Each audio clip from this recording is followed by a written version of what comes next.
എന്നെ കുറിച്ചെല്ലാം ചോദിച്ച് നമ്മളൊരു റിസർച്ച് ദയയോടുകൂടി തന്നെ ദയവായിട്ടോടുകൂടി തന്നെ കേൾക്കുകയും അവസാനം അത് നമുക്കിവിടെ ചെയ്യാമെന്ന് അനുവദിക്കുകയും ചെയ്തു. അതിനുള്ള അഗൈതവമായ നന്ദി ഞാൻ അദ്ദേഹത്തോട് പ്രകടിപ്പിച്ചിട്ടുണ്ട്. അദ്ദേഹത്തെ ഞാനിവിടെ ക്ഷണിക്കുകയാണ്. ശ്രീ സ്വാമി ധർമ്മ ചൈതന്യ നിസ്കാം 2 വാക്ക് നമ്മളോട് സംസാരിക്കുന്നതാണ്.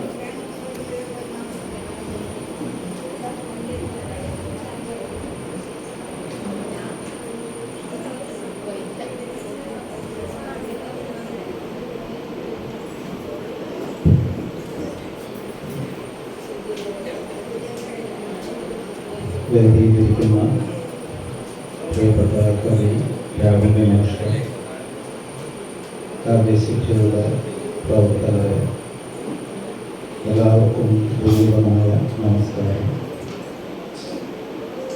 ആലുവ അദ്വൈതാശ്രമത്തിൽ ഇപ്രകാരം ഒരു പ്രോഗ്രാം സംഘടിപ്പിക്കുവാൻ സന്മനസ് കാണിച്ച കാവ്യശിക്ഷയുടെ പ്രവർത്തകരോടുള്ള നന്ദി കൂടി അറിയിച്ചുകൊള്ളട്ടെ. നിങ്ങൾക്ക് ഏവർക്കും അറിയാം, ശ്രീനാരായണ ഗുരുവാണ് ഈ ആശ്രമം സ്ഥാപിച്ചത്. 1912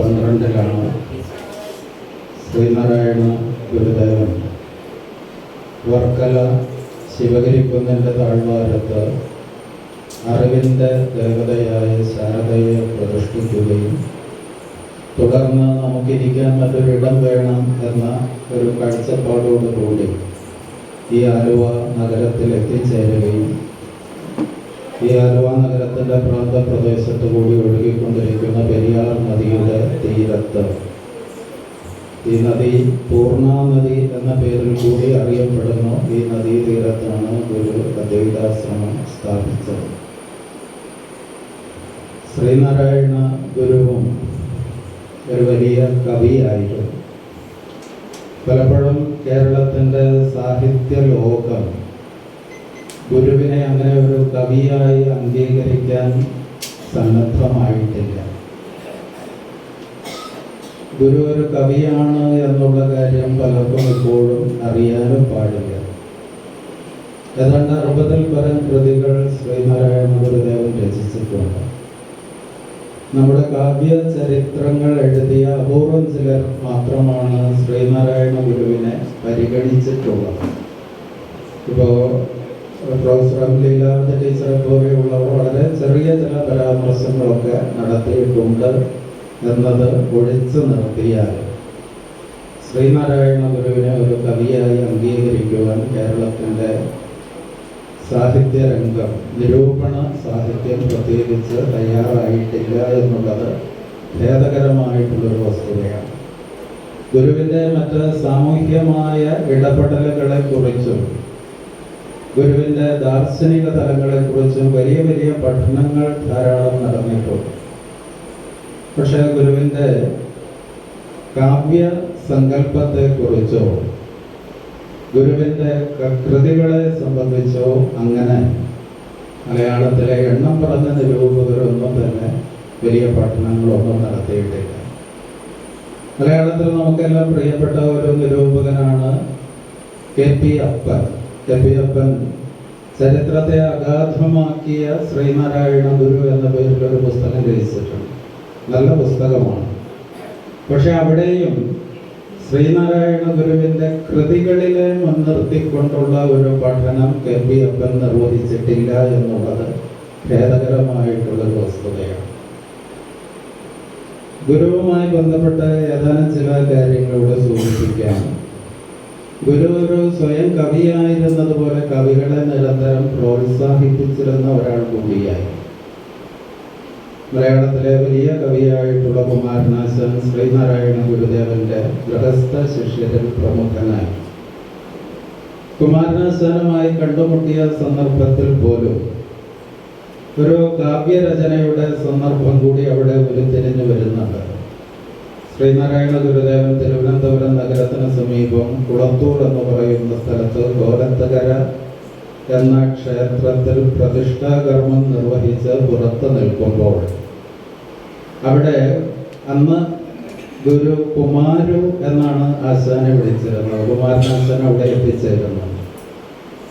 അപ്പോൾ ഗുരു ഒരു സമസ്യ പൂരിപ്പിക്കുവാനായിട്ട് ആശാന് കൊടുക്കും. സമസ്യ എല്ലാവർക്കും അറിയാം. ഒരു ശ്ലോകത്തിന്റെ ആദ്യത്തെ 2 വരി ഗുരു ചൊല്ലിക്കൊടുത്തു. കോലത്തുകര കുടികൊണ്ടരുളും പാലപ്പിറ ചൂടിയ വാരിധിയെ. അതിൻ്റെ അടുത്ത വരികൾ പൂരിപ്പിക്കുവാനായിട്ട് ആശാനോട് പറയുകയും ഒട്ടും താമസം കൂടാതെ തന്നെ അതിൻ്റെ ബാക്കി 2 വരികൾ ആശാൻ അവിടെ പൂരിപ്പിക്കുകയും ചെയ്തു. ആശാൻ എഴുതിയത് കാലൻ കരിവറ്റു കുറിച്ച് വിടുന്ന ഒരു ഓലപ്പടി എന്നെ അയക്കരുതേ. കോലത്തുകര എന്ന ക്ഷേത്രത്തിൽ കുടികൊള്ളുന്ന ബാലചന്ദ്രനെ ശിരസിൽ അണിഞ്ഞിരിക്കുന്ന കാരുണ്യത്തിന്റെ മഹാസമുദ്രമായ ഭഗവാനെ എന്നാണ് ഗുരു സൂചിപ്പിച്ചത്. ആ ഭഗവാനോട് ആശാൻ നടത്തിയ അർത്ഥനയാകട്ടെ കാലൻ കനിവറ്റു കുറിച്ച് വിടുന്ന ഒരു ഓലപ്പടി എന്നെ അയക്കരുതേ എന്നായിരുന്നു. ഈ അറമ്പറ്റുക എന്നൊക്കെ പറയാറില്ല. ചിലതൊക്കെ എഴുതി കഴിഞ്ഞാൽ അത് സ്വജീവിതത്തിൽ വന്നു ചേരും.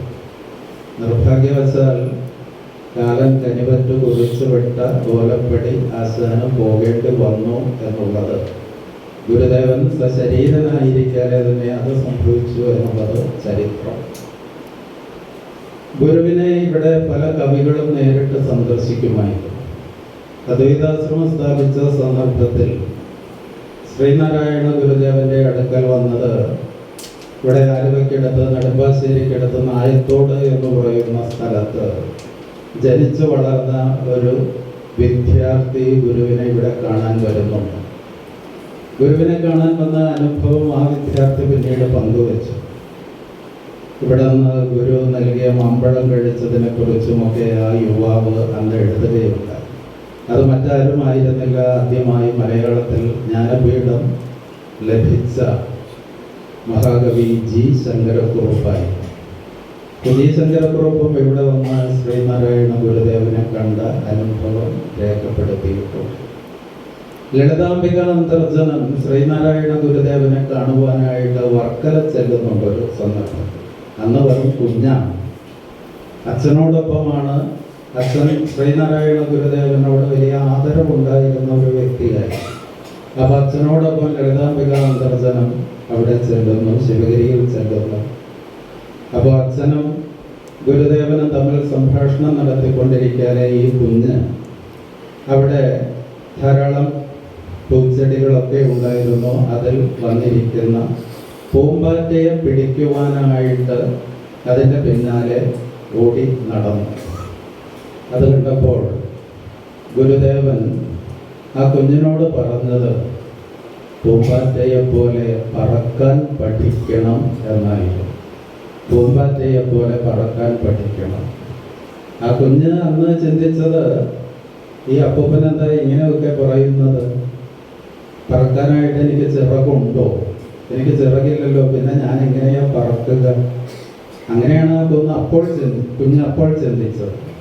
പക്ഷേ ഗുരു ഉദ്ദേശിച്ച അർത്ഥം മറ്റൊന്നായിരുന്നു. ഈ കാവ്യലോകത്ത് തൻ്റെ അല്ലെങ്കിൽ സാഹിത്യ ലോകത്ത് തൻ്റെ ചിറകുകൾ വിരിച്ച് പറക്കുവാനായിട്ടുള്ള ഒരു പ്രേരണയും അനുഗ്രഹവുമായിരുന്നു ഗുരു നൽകിയിരുന്നത് എന്ന് വളരെ കാലങ്ങൾക്ക് ശേഷമാണ് ലളിതാംബിക അന്തർജനത്തിന് തിരിച്ചറിയുവാൻ കഴിഞ്ഞത്. മഹാകവി ഉള്ളൂർ എസ് പരമേശ്വരയ്യർ ശ്രീനാരായണ ഗുരുദേവനെ കാണുവാൻ പലപ്പോഴും വർക്കല വരുമായിരുന്നു. അന്ന് ഉള്ളൂർ എസ് പരമേശ്വരയ്യർ കവി എന്ന നിലയിൽ മാത്രമല്ല അറിയപ്പെട്ടിരുന്നത്, ദിവാൻ പേഷ്കാർ എന്ന നിലയിൽ കൂടിയായി. അപ്പോൾ ദിവാനായിട്ടുള്ള ഉള്ളൂർ ഗുരുവിൻ്റെ അരികിൽ വരികയും അന്ന് ശ്രേഷ്ഠ ബ്രാഹ്മണനായിരുന്ന ഉള്ളൂർ ഗുരുവിനോടൊപ്പം ഇരുന്ന് ആഹാരം കഴിക്കുകയും ചെയ്തു. ആഹാരം കഴിക്കുന്ന സമയത്ത് ഉള്ളിൽ അല്പം വൈമനസ്യമൊക്കെ ഉണ്ടായിരുന്നു. പപ്പടം വിളമ്പിയപ്പോൾ ഗുരു പറഞ്ഞു, നമുക്ക് ഒന്നിച്ച് പൊടിക്കാം, പപ്പടം നമുക്ക് ഒന്നിച്ച് പൊടിക്കാം എന്ന് പറയുകയുണ്ടായി. അപ്പോൾ ഈ ഒന്നിച്ച് പൊടിക്കുക എന്ന് പറയുന്നത് തൻ്റെ ഉള്ളിലുള്ള ജാതി ബോധത്തെയാണ് പൊടിച്ച് കളയുക. അതാണ് ഗുരു ഉദ്ദേശിച്ചതെന്ന് ഉള്ളൂരിന് മനസ്സിലാകുന്നു. ഇത് കുറ്റിപ്പുഴ കൃഷ്ണപിള്ളയുടെ ഒരു അനുഭവത്തിൽ പറയുന്നുണ്ട്. കുറ്റിപ്പുഴ കൃഷ്ണപിള്ള തൻ്റെ ഔദ്യോഗിക ജീവിതം ആരംഭിക്കുന്നത് കുറ്റിപ്പുഴ എന്ന് പറഞ്ഞാൽ ആലുവയ്ക്ക് അടുത്ത് തന്നെയുള്ള ഒരു സ്ഥലമാണ്. ഇവിടെ ഈ ആശ്രമം സ്ഥാപിച്ച സന്ദർഭത്തിൽ ശ്രീനാരായണ ഗുരുദേവൻ ഇവിടെ ഒരു സംസ്കൃത വിദ്യാലയം കൂടി സ്ഥാപിച്ചിരുന്നു. എല്ലാ വിദ്യാർത്ഥികൾക്കും ഗുരു അവിടെ പ്രവേശനം നൽകി. ആ വിദ്യാലയത്തിലെ ഇംഗ്ലീഷ് അധ്യാപകനായിട്ടായിരുന്നു കുറ്റിപ്പുഴ കൃഷ്ണപിള്ളയുടെ ഔദ്യോഗിക ജീവിതം ആരംഭിക്കുന്നത്. അപ്പോഴും കുറ്റിപ്പുഴ കൃഷ്ണപിള്ള ഇവിടെ ആശ്രമത്തിൽ താമസിച്ചിരുന്നു. ഗുരുവിനൊപ്പം വരുന്ന ആഹാരം കഴിക്കുന്ന സമയത്തും ഇപ്രകാരം പപ്പടം ഒന്നിച്ച് പൊടിക്കാം നമുക്ക് എന്ന് ഗുരു പറഞ്ഞതായി കുറ്റിപ്പുഴ കൃഷ്ണപിള്ള തൻ്റെ സ്മരണമഞ്ജരി എന്ന കൃതിയിൽ രേഖപ്പെടുത്തിയിട്ടുണ്ട്. ഇപ്രകാരം ശ്രീനാരായണ ഗുരുദേവനുമായി ബന്ധപ്പെട്ട പല സാഹിത്യ സംബന്ധമായ സാഹിത്യകാരന്മാരുമായി ബന്ധപ്പെട്ട അനുഭവങ്ങളുണ്ട്. ശ്രീനാരായണ ഗുരുവിനെ മുൻനിർത്തി മലയാളത്തിലെ മഹാകവികളൊക്കെ തന്നെ വള്ളത്തോൾ നാരായണ മേനോൻ, വൈലോപ്പള്ളി ശ്രീധരമേനോൻ, അതുപോലെ വയലാർ രാമവർമ്മ ഒക്കെ എഴുതിയ മതങ്ങൾക്ക് അതീതമായി മനുഷ്യൻ മറ്റാരുവി മധുരാക്ഷരമന്ത്രം ചൊല്ലിയില്ലെന്നേ വരെ എന്ന് ആരംഭിക്കുന്ന വയലാറിൻ്റെ മനോഹരമായ കാവ്യം, അതുപോലെ വൈലോപ്പള്ളിയുടെ കവിത, ഇതൊക്കെ ഗുരുവിനെ മുൻനിർത്തി മലയാള ഭാഷയിൽ രചിക്കപ്പെട്ടിട്ടുണ്ട്.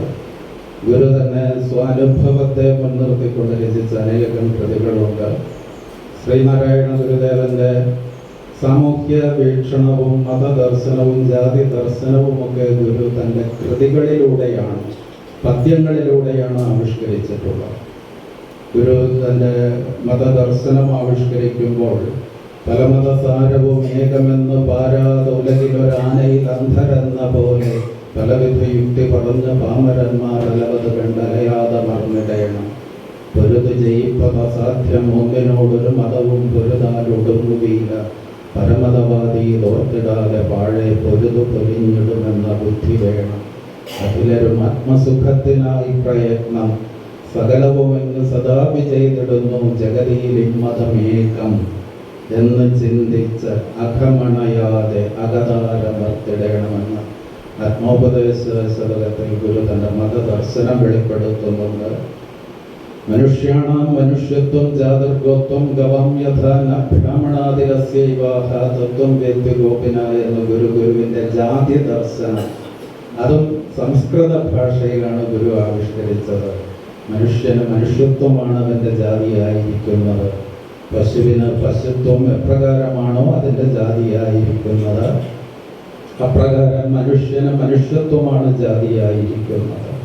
ബ്രാഹ്മണാദി ഭേദങ്ങളില്ലാത്തതാണ്. ന ബ്രാഹ്മണാദിരസൈവ ഹാ തത്വം വ്യക്തിഗോപിന, ഈ തത്വം ആരും അറിയുന്നില്ലല്ലോ എന്ന് സംസ്കൃത ഭാഷയിൽ തന്നെ ഗുരു എഴുതി വയ്ക്കുകയുണ്ട്. ഒരുപക്ഷെ മലയാള കവികളിൽ ഒരേ സമയം തന്നെ മലയാളത്തിലും സംസ്കൃതത്തിലും തമിഴിലും ഒരേ പ്രാവീണ്യത്തോടു കൂടി കാവ്യരചന നടത്തിയ കവികൾ വളരെ അപൂർവമാണ്. അത്തരമൊരു കവിയാണ് ശ്രീനാരായണ ഗുരു.